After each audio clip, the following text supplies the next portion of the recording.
ఒక 15 సంవత్సరాలు ఉన్న కూతురు వాళ్ళ అమ్మని అడిగింది, గడ్డు పరిస్థితుల్ని ఎలా ఎదుర్కోవాలని చెప్పేసి.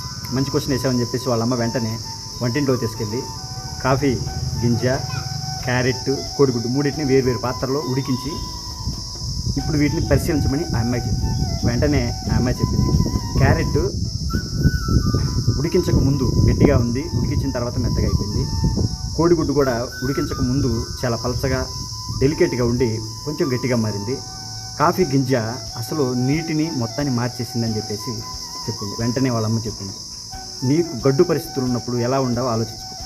క్యారెట్ లాగా ముందేమో గట్టిగా ఉండి సమస్యరంగా మెత్తపడతావా, లేదా ముందు ఎలా ఉన్నా సమస్య వచ్చినప్పుడు కొంచెం గట్టిగా నిలబడతావా? అసలు సమస్య లేకుండా ఆ వాతావరణం మొత్తాన్ని, కాఫీ గింజ చూడండి మంచి సువాసనని, ఆ నీటిని మొత్తాన్ని వేరే కలర్లోకి మారుస్తావా అనేది నువ్వే ఆలోచించుకొని చెప్పింది. ఓకేనా?